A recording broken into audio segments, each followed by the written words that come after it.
काली नजर। माँ, माँ। अरे क्या माँ माँ कर रहा है? बकरी का बच्चा है क्या? अरे माँ, मजाक छोड़ो। मुझे फाइनली वो मेन चौराहे वाली दुकान मिल गई है। अब देखना, आपका बेटा दुगनी स्पीड से पैसा कमाएगा। ओफो, ये क्या?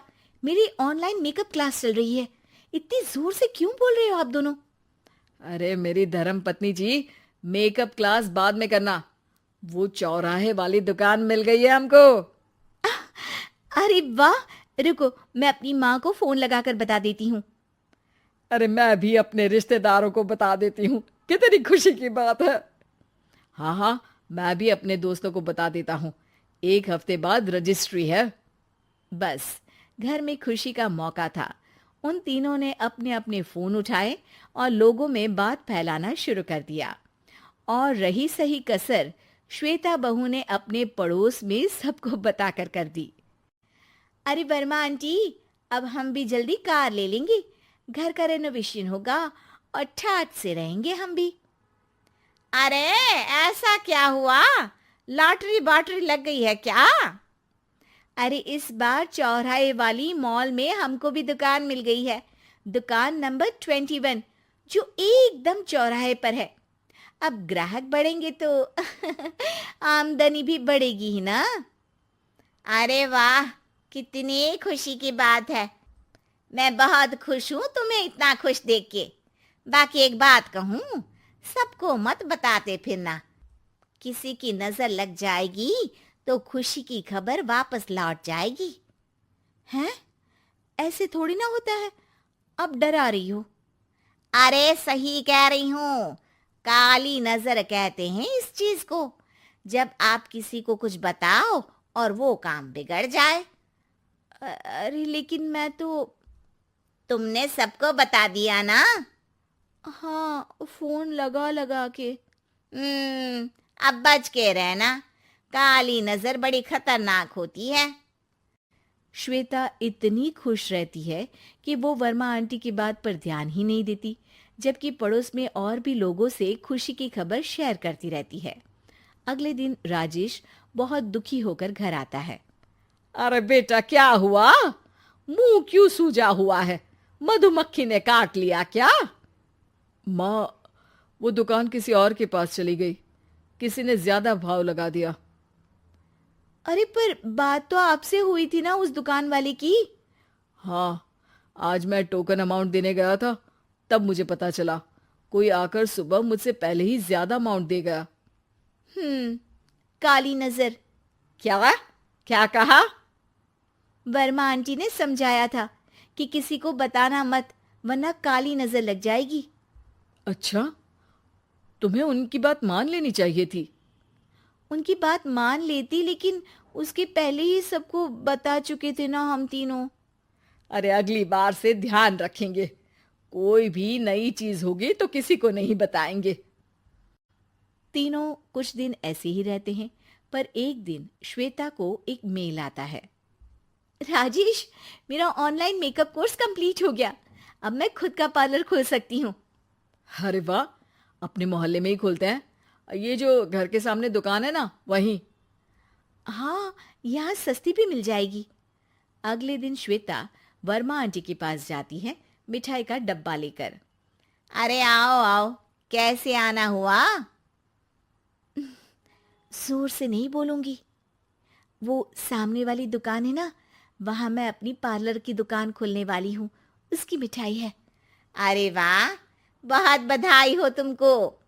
हाँ, मैं कमाने लगूंगी तो राजेश पर पूरे घर का बोझ नहीं रहेगा ना आंटी जी। ये तो है। पर ये बता कि तूने ये बात किसी और को तो नहीं बताई ना? अरे नहीं नहीं, पिछली बार गलती कर दी थी। काली नजर लगी किसी की और राजेश के हाथ से वो दुकान चली गई थी। सबको मत बताना। चलो मैं चलती हूँ, कल दुकान की बात करने भी तो जाना है। अगले दिन श्वेता दुकान के लिए मालिक से बात करने जाती है। अरे लेकिन दुकान तो हम कल रात को ही किसी को दे चुके हैं। कल ही? हाँ, कल ही। 2 दिन बाद कोई यहाँ पार्लर भी खोल लेगा। अब कहीं और दुकान देख लीजिए। अरे पर हमको भी तो पार्लर ही खोलना था। हाँ भाई, ये एक ही दुकान है, आधी आधी तो नहीं दे सकता ना मैं। राजेश और श्वेता घर पर हताश होकर आ जाते हैं। इस बार तो किसी को बताया भी नहीं था, अब किसकी काली नजर लग सकती है। सुनो, तुमने माँ को बताया था क्या? अरे कैसी बात कर रही हो, माँ की नजर थोड़ी ना लगेगी। पक्का तुमने किसी को नहीं बताया था ना? सिर्फ वर्मा आंटी को बताया था, उन्होंने ही मुझे किसी को नहीं बताने को कहा। अरे यार, तुम भी सही हो, मेरी माँ को नहीं बताने को कह रही हो, पर वर्मा आंटी को बताना तुम्हें जरूरी लगा। अरे वर्मा आंटी ने ही तो काली नजर के बारे में बताया था ना, वो हमेशा हमारा भला ही तो चाहती है। मेरी माँ भी हमारा भला ही चाहती है। अरे पर चिल्ला क्यों रहे हो? बात नहीं कर सकते क्या आराम से? नहीं आता वो आराम से बात करना, और करना भी नहीं चाहता हूं मैं। दुकान जाने का दुख गुस्से में बदल गया था और राजेश और श्वेता में बात बंद हो गई थी। 2 दिन बाद मोहल्ले में पार्लर का इनॉग्रेशन हुआ, जिसमें मोहल्ले के सभी लोगों को बुलाया गया, पर श्वेता, राजेश और माँ नहीं जाते। माँ, अंदर आ जाओ, क्या देख रही हो? अरे नया पार्लर देख रही हूं अपने आंगन से।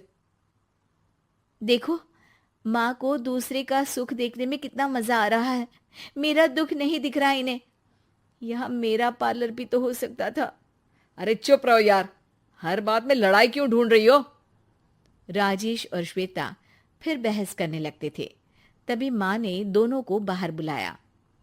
अरे जरा देखो तो, दुकान चलाने वाले का बोर्ड पर नाम क्या लिखा है? श्रुति वर्मा। गाड़ी निकाल बेटा, हमें कहीं जाना है। काली नजर का इलाज कराने? राजेश अपनी बाइक निकालता है। तीनों ट्रिपलिंग कर रहे हैं। माँ राजेश को उस मॉल वाली दुकान पर लेकर जाती है जहां राजेश अपनी दुकान खोलने वाला था। यही दुकान लेना चाहता था ना तू? हाँ, पर इनको भी दुखी करने लेकर आई हो क्या यहाँ पर दुकान दिखाकर? वहां काफी नहीं था?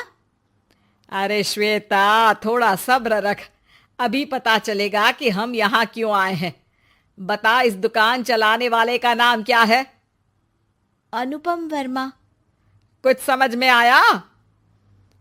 वो दुकान वाली श्रुति वर्मा, ये दुकान वाला अनुपम वर्मा, और हमारे पड़ोस में हमने उस दुकानों के बारे में बताया किसको था? अब वर्मा आंटी को। मतलब वर्मा आंटी ही हमारा काम बिगाड़ रही है? नहीं नहीं, ऐसा नहीं हो सकता, ये बस इत्तेफाक है। राजेश अपना फोन निकालता है और श्रुति वर्मा और अनुपम वर्मा के नाम फेसबुक पर सर्च करता है, जहां ये दोनों ही वर्मा आंटी के रिश्तेदार होते हैं। श्वेता को समझ में आ जाता है कि वर्मा आंटी की ही नजर काली नजर है। अब क्या करना है? कोई भी खुशी की खबर हो तो काली नजर से बचना है, यानी वर्मा आंटी से बचना है। अरे पर मुझे ये समझ में नहीं आया कि वो हमारे साथ ऐसा क्यों करेंगी। अरे बेटा, एक सीख है, दूर के आदमी को आपकी तरक्की से कम परेशानी होगी, पड़ोसी को ज्यादा। दोनों माँ की बात में हामी भरते हैं और अगला काम चुपचाप करने की कसम खाते हैं, ताकि आगे से वर्मा आंटी कोई काम ना बिगाड़ सके।